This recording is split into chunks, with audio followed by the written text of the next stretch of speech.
Look, you're a smart person, but when you look at your neighbours, your colleagues, people in your network, people dumber than you are seemingly doing way better than you. They have better paying jobs, bigger houses, nicer cars, fancier vacations, and generally doing better in life than you. Have you ever felt this way? If you're new here, hi, I'm Mike Scully, a former telecommunications engineer turned landing page agency owner with over 37,000 followers on X. On my journey to where I am today, I tried many things to escape my 9 to 5, and to be honest, I've failed at most of them. How come when I, the supposedly smart person, tries a business venture, it fails every time? When someone that's dumber than me just tries it and somehow gets rich on the back end?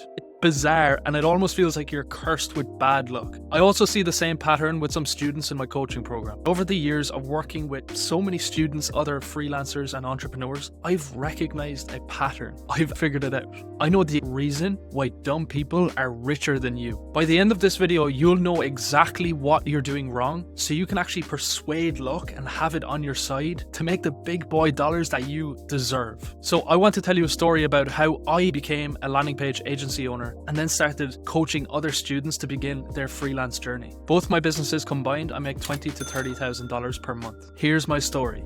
I started out as a telecommunications engineer here in Ireland. Sometimes I just see this as a fancy title for saying that I used to climb telephone poles and fix those lines. Living in Ireland, my take-home pay from working my 9 to 5 was about €3,000 a month. And bear in mind, I was doing about 8 hours overtime every single week. That's not actually that much money when inflation is skyrocketing and general living costs are just going crazy, and it's actually difficult to keep up with. And don't even get me started about trying to buy a home. When I started working, I thought, okay, I'll just work a little bit of overtime for a couple of years and I'll have saved up my 20% deposit to be able to purchase that home that I wanted. However, I found out quickly that my income ceiling was just over €3,000 a month for the rest of my career. I bet in 15 years that €3,500 will look like €1,000 a month at that point due to inflation. I was also limited on overtime that I could do, and to be honest, I couldn't work enough to make the money that I wanted. So that completely destroyed my hopes and dreams of purchasing a home in my own country, and I don't want to rent till the day that I die. I don't know about you, but that's not how I envisioned my own life. As a man, a future husband, and a future father, it's my job to provide for my future family. That was the exact realization that was the turning point for me. I knew I had to do something. I knew I had to sell something online, but I just didn't know what that was yet. When I wasn't working my 9 to 5 and I had some time off, I was in fully blown side hustle research mode. Being the smart guy that I am, I bought courses, consumed endless amounts of YouTube videos, and learned as much as possible. I then considered to sell everything: cold email, SMMA, dropshipping, ads. They all looked so appealing and they looked like my big break.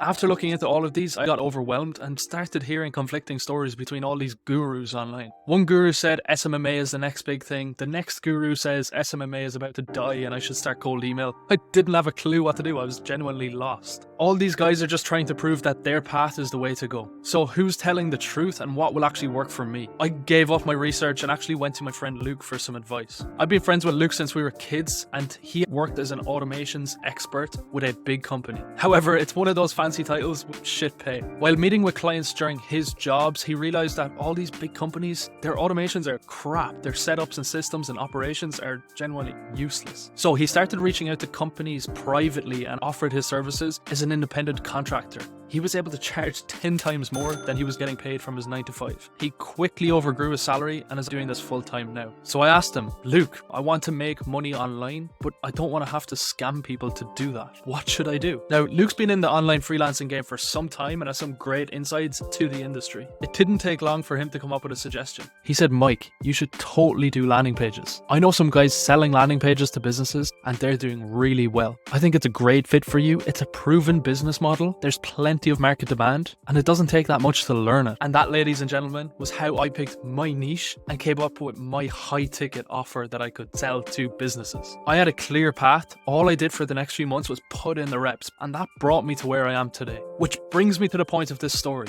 Yes, it's good to do some research, but you can get easily carried away and get drowned with conflicting information online. I just gave up with all the research and asked someone with experience. In my case, it was Luke who gave me that mental clarity and gave me that proven direction on what I needed to do. But unfortunately, everyone doesn't have a friend like you, Luke. So your best bet is to pay for a mentor or a coach who's actually achieved what you want to achieve. In retrospect, the dumber person would have actually just went and got a mentor straight away and then be putting in the reps. They would have got results so much faster than I did. This is exactly why some dumber people are richer than you.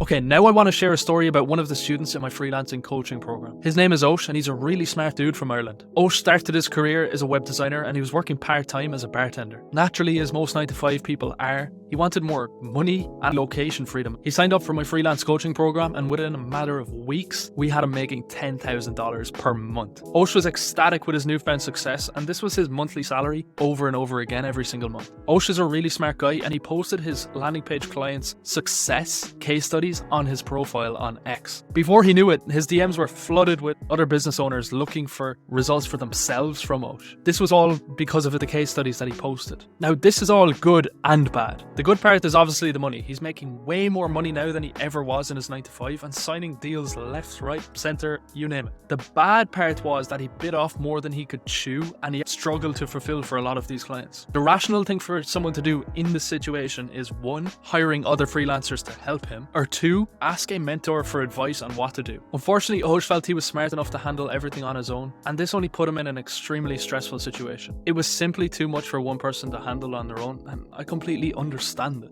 He overthought the situation, panicked, and did the worst thing he could possibly do. Guess what he did? I'll give you a second to guess.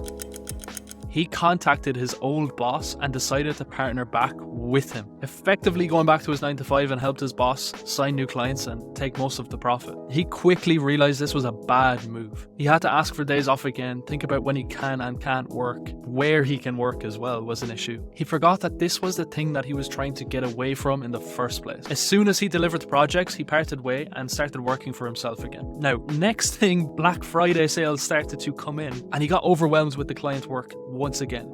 And guess what he did? He went back to his old boss again. Osh kept going back and forth from solo freelancer to 9-to-5, back to solo freelancer to 9-to-5. Now, at the time of writing this, I spoke with him recently, and he's going to take that leap again and go out completely and solely on his own. He's come to the realization that he wants to have his own business and not have to ask other people's permissions to take time off, take all the profits, different things like this. The point of this story is when you're under pressure, and especially as a smart person, you tend to overthink a lot. And when you overthink, you get overwhelmed. You tend to seek the easiest path for comfort and make dumb decisions. Often those dumb decisions might take you back to square one. Whereas some other students who may not be as book smart as Osh just ask the mentor for advice in the first place. That way they tend not to make rash decisions in the heat of the moment that can jeopardize their career and their progress. In the long run, the dumb person tends to be ahead of the smart person because they just don't overthink anything and they put in the reps every single time.